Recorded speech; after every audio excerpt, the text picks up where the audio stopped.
For 15 years, the world watched Anna wait. She waited for Josh to change.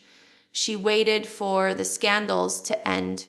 She waited in that warehouse on my father's property, playing the part of the loyal wife.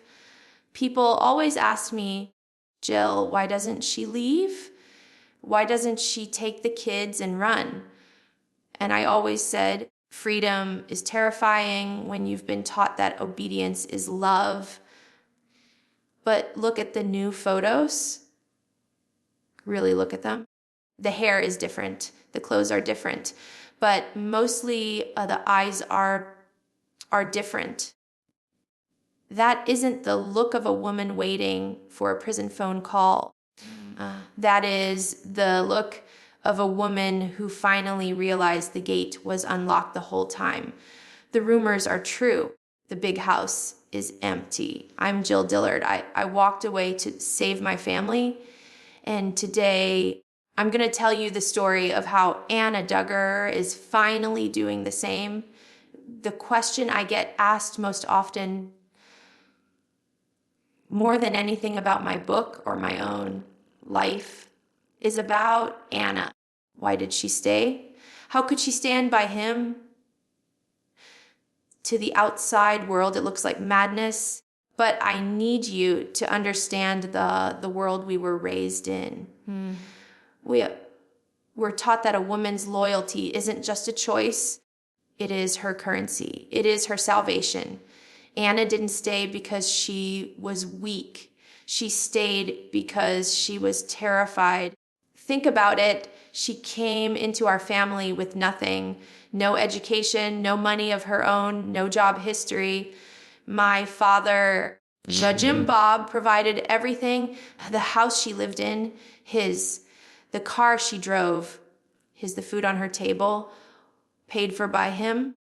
We call these golden handcuffs.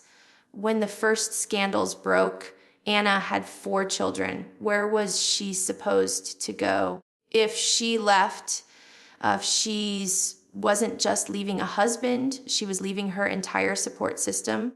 She would be a single mother with no income, facing the wrath of one of the most powerful men in our religious circle. For years, she chose the devil she knew over the fear of the unknown. She was surviving the only way she knew how, by being the good wife and hoping that if she followed the rules, God would fix the mess. God doesn't fix things that are built on lies. You've seen the pictures of the warehouse on the property. We called it the warehouse, but for Anna and the kids, it was home. I've been inside. It wasn't just small. It was suffocating. My dad likes to keep people close. He likes to keep them where he can see them. Moving Josh and Anna into that renovated warehouse wasn't just about saving money. It was about control. Imagine raising 7 children in a space with barely any windows. No backyard of your own, really. Just the communal Duggar property. Every time she walked out her front door, she was on Dad's land. She was under his watch. There was no privacy. If she wanted to have an argument with Josh, who would hear it? Everyone. If she wanted to cry, where would she hide? Nowhere. Living there meant she was never truly the mistress of her own home. She was a guest in a permanent state of probation, and that environment, it breaks your spirit. It makes you feel like you are small. It makes you feel like you don't deserve anything better. I believe keeping her in that warehouse was a strategy to keep her dependent. If you don't have space to breathe, you definitely don't have the space to plan an escape. Then came the sentencing, 12 years. When the judge read that number, the air in the room changed. For most people, it was a tragedy. But I think In a secret corner of Anna's heart, it might have been the first time she exhaled in a decade. For the first time since she was 20 years old, she didn't have to manage Josh. She didn't have to worry about what he was looking at on his phone. She didn't have to worry about his moods. She didn't have to perform the role of the submissive wife every single night. His absence created a vacuum. And initially, my dad tried to fill that vacuum. He stepped in as the headship for her family. But you can't replace a husband with a father-in-law. It doesn't work. Slowly, day by day, Anna had to make decisions on her own.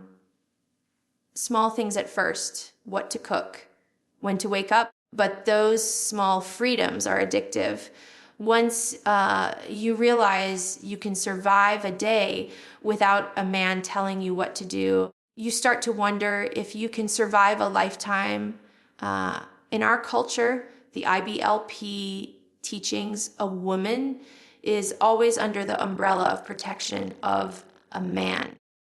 First her father, then her husband. With Josh in prison, the umbrella had a hole in it.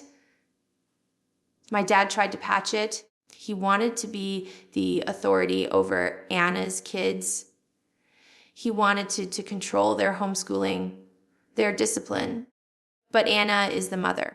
And there is a mama bear instinct that kicks in when you realize the protection you were promised was a lie. I think the breaking point wasn't Josh's crimes. It was realizing that Jim Bob couldn't protect her children from the fallout. He couldn't stop the bullying. He couldn't stop the media. He couldn't stop the shame.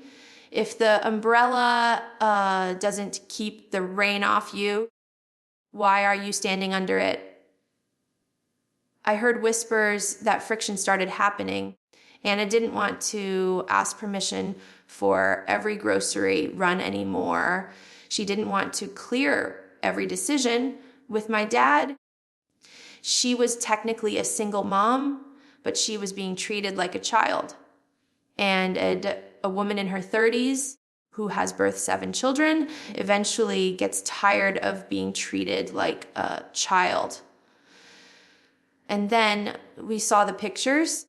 To the average person, seeing a woman in jeans is nothing. It's Tuesday. But for a Duggar woman, for the wife of Josh Duggar, it is an earthquake. We were raised to believe that pants were men's clothing, that showing your legs or your shape was a sin, that your hair was your glory and should be long and feminine.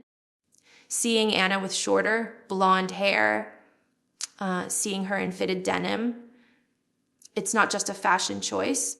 It is a theological statement. It says, I am no longer following your rules. It's a public flag of rebellion. I remember the first time I wore pants in public, I was terrified. I thought lightning would strike me. But then I just felt comfortable. I felt like myself. I know that feeling Anna is having right now. She looks in the mirror and she doesn't see Josh's wife. She sees Anna, and that visual transformation is the loudest proof we have that she has mentally checked out of the IBLP. You don't change your outside unless your inside has already shifted. When rumors started swirling that Anna had moved to Texas, it made perfect sense to me. Her sister lives there. Her parents have connections there. But this wasn't just a vacation. This was a strategic relocation. In Arkansas, as everywhere Anna goes, she is Josh Duggar's wife. The grocery store, the gas station, the church, everyone knows. The shame follows her like a shadow. But in Texas, she can just be Anna. I believe she moved not just to be near someone, but to get away from someone. My dad's influence is strong, but it has geographical limits. He can't pop in unannounced if she lives 6 hours away. He can't monitor who comes to her door. Distance is the first requirement for deprogramming. You have to physically remove yourself from the environment that controls you before you can mentally remove yourself. By taking the kids to Texas, she created a buffer zone, a safety net. She went to the one place where the Duggar name doesn't open every door. And I think for her, that anonymity is the greatest luxury she's ever had. The biggest chain holding Anna to the family was money. Josh was the provider. When he went away, the narrative was that she had to stay with Jim Bob because who else would feed 7 kids? But here is the secret that people forget. Anna is capable, and she has family outside of the Duggars who are stepping up. I've heard she is exploring ways to make her own money for the first time. Real estate, small business ventures, things that don't involve a camera crew. There is a dignity in buying your own milk with your own money. For years, she had to ask for an allowance. Can you imagine the humiliation of asking your father-in-law for diaper money while your husband sits in prison for crimes he committed against children? And breaking that financial cord is the hardest part. It's scary. But I think she realized that poverty with freedom is better than comfort with chains. She is learning that she can survive without the Duggar Trust Fund. And that realization is my father's worst nightmare. There is a strange term we use in these situations, prison widow. You are married, but you are alone. You wear a ring, but you sleep in an empty bed. For Anna, this status is complicated. In the IBLP, divorce is forbidden. But death breaks the covenant. While Josh is alive, he is dead to her daily life. He is a ghost who calls collect. I think Anna has started to live as a single woman. She has to change the tires. She has to discipline the boys. She has to lead the prayers. In our culture, women aren't supposed to lead. But necessity is the mother of reinvention. By functioning as a single mother for the last few years, she has proven to herself that she doesn't need a headship. She is the headship. She has been doing the job of 2 parents while carrying the shame of 1. And once you realize you are already doing it all alone, the official title of single becomes a lot less scary. My dad is a man who deals in image. The Duggar family is a brand. And the core of that brand is unity. We are all supposed to be one happy, obedient collective. Anna leaving with the 7 grandkids blows a massive hole in that image. Those kids, Mackenzie, Michael, Marcus, Marcus, and the little ones, they are the next generation. They were supposed to be raised in the big house, homeschooled by the family, and married off to other IBLP families. If Anna takes them out of that system, she breaks the cycle. I know my dad is panicking, not just because he misses them, but because he can't control what they are learning. What if they go to public school? What if they wear shorts? What if they watch movies?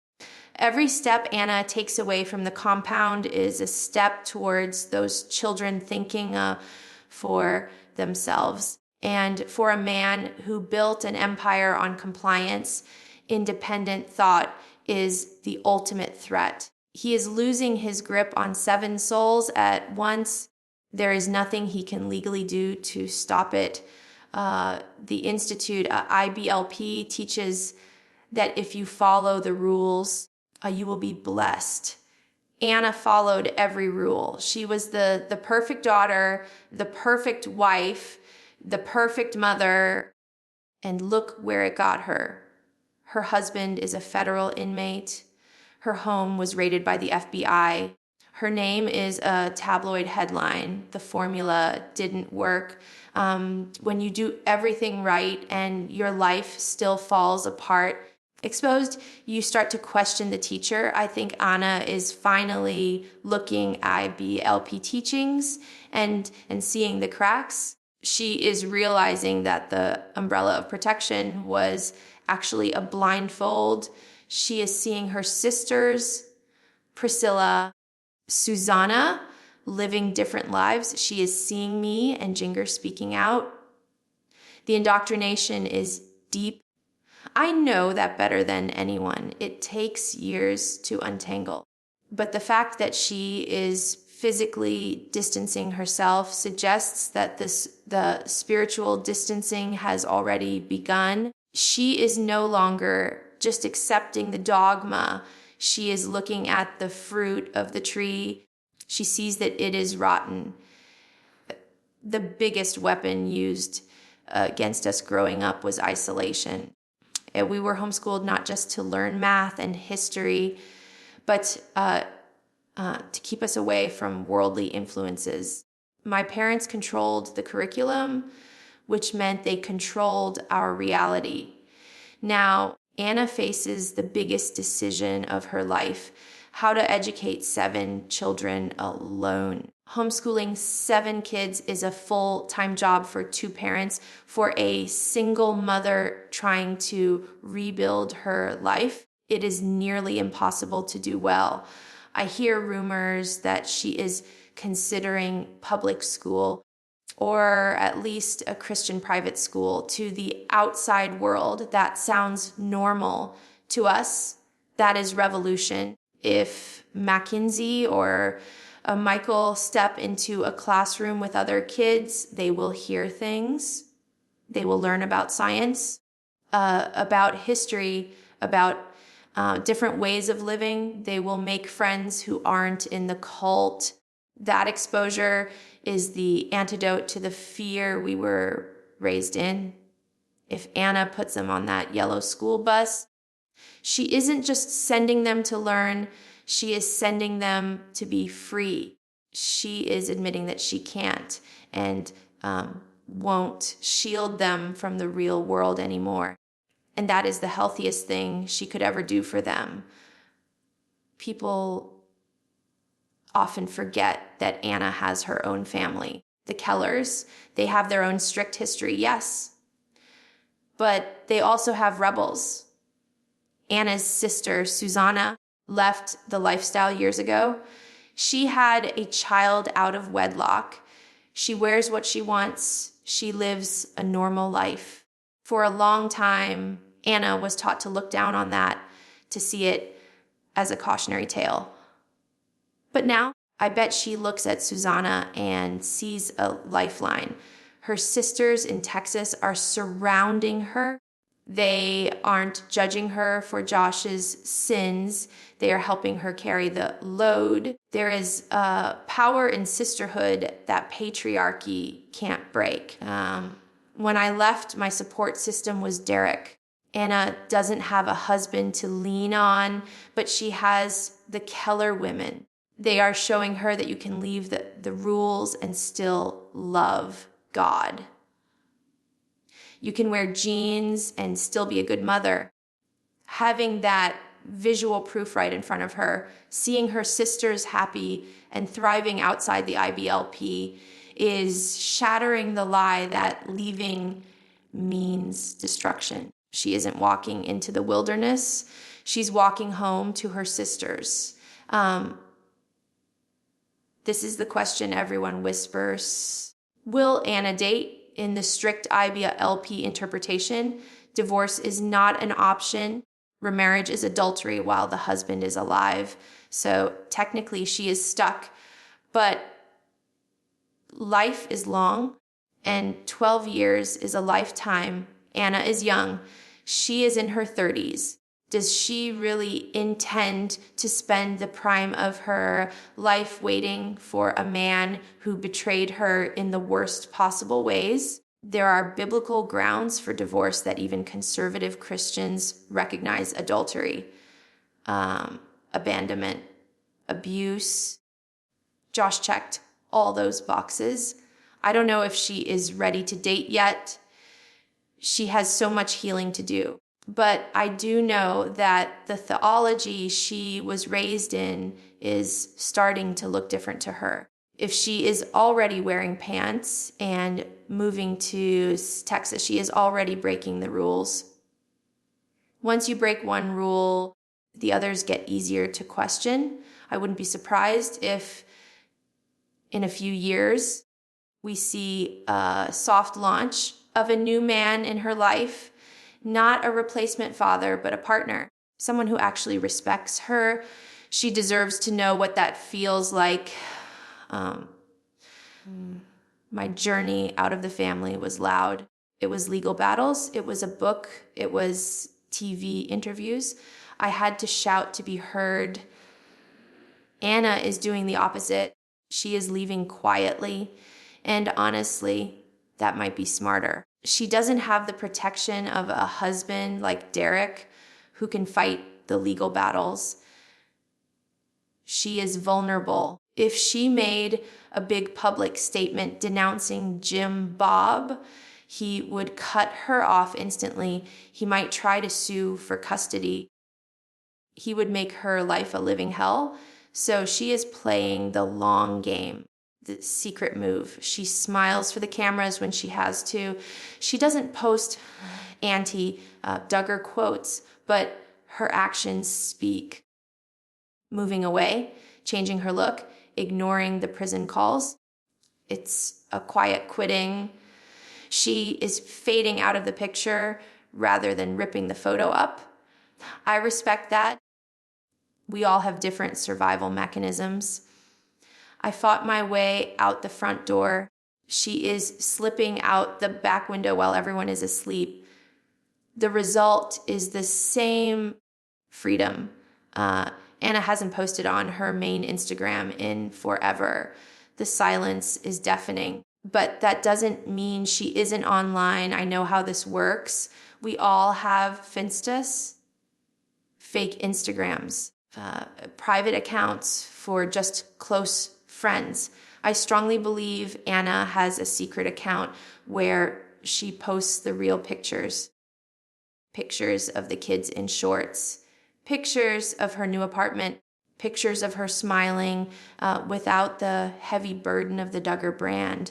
She is probably watching us too. She sees Jinger's podcast. She sees my interviews. She sees the support from the public. Every comment that says, "Run, Anna, run," she sees it. Those comments aren't just noise. They are fuel. They remind her that the world isn't against her. The world is rooting for her. So if you are watching this, Anna, we see you. We aren't judging the silence. We know that sometimes silence is the sound of planning. We'll have to talk about Josh. I know my brother. I know how his mind works. Narcissists don't grieve when they lose someone. They rage because they lost a possession. For years, Anna was his guaranteed supply of admiration. No matter what he did, cheated, lied, broke the law, she was there holding his hand, smiling for the cameras. Now that she is pulling away, can only imagine the phone calls from Sagaville prison. I bet he is guilt-tripping her, quoting Bible verses about submission, telling her she is destroying the family. That is the extinction burst. When an abuser feels control slipping, they grip tighter. But here is the difference now. He is in a cage. He can scream all he wants, but he can't touch her. He can't block the door. His rage used to be terrifying because it was immediate. Now, it's just noise on a recorded line. And I think Anna is finally learning to hang up the phone. People scream at her online, "Just divorce him. It's not that simple." My husband, Derek, is a lawyer, so we talk about the legal side of this a lot. Right now, Anna is legally married to a man with massive debts and a restitution bill of tens of thousands of dollars for his crimes. If she files for divorce now, she might get saddled with half of his debt. She might get dragged into a custody battle where my dad tries to intervene as a third party with resources. Sometimes staying married on paper is a strategic move. It protects her assets, what little she has. It keeps the health insurance, if there is any. It keeps the status quo while she builds her war chest. I don't think the lack of divorce papers means she is still in love. I think it means she is being smart. She is waiting until she is financially bulletproof before she severs the legal tie. She isn't stalling. Right now, Anna is walking a tightrope. On one side, she has the Duggar brand. She still shows up to the big family weddings. She smiles. She lets the tabloids take the picture. She keeps the peace with Jim Bob to ensure she doesn't get cut off completely. On the other side, she has her real life in Texas, the pants, the school, the freedom. Living a double life is exhausting. I did it for years before I finally broke away. You feel like a fraud. But for her, it's a necessary survival tactic. She is playing the role of the dutiful daughter-in-law just enough to keep the checks clearing and the lawyers away, while secretly building a life that has nothing to do with them. It's a dangerous game. Eventually, the two worlds will collide. You can't be IBLP in Arkansas and modern in Texas forever. Ideally, the Texas side wins. Once you taste freedom, the cage becomes intolerable. Anna has tasted it. She has woken up in a house that doesn't smell like fear. She has driven a car without reporting her mileage. She has seen her children laugh without looking over their shoulders. She can't go back to the warehouse. Physically, maybe, but mentally, that door is shut. If she went back now, she would suffocate. The cognitive dissonance would destroy her. I believe she has crossed the Rubicon. Even if she never issues a press release, even if she never writes a tell-all book like I did, she is gone. The Anna Duggar who sat in that courtroom and defended a predator, she doesn't exist anymore. The woman living in Texas is someone new, someone who is slowly, painfully stitching herself back together. I want to end this by speaking directly to the viewers and maybe to Anna herself. There is no timeline for healing. There is no right way to leave a cult. I left with a megaphone. Anna is leaving with a whisper. Both are valid. To the fans, be patient. Stop demanding a divorce announcement. Let her live. Let her figure out who she is when she isn't a Josh's wife. And to Anna, if you ever hear this, you are stronger than you know. You have survived things that would have broken anyone else. You are doing a good job with those kids. The gate is open. The road is yours. You don't owe my father anything. You don't owe the family anything. You only owe happiness to yourself and your children. Keep driving, Anna. Don't look back. The rearview mirror only shows you what you survived. not where you're going. I'm Jill Dillard, and I'm rooting for you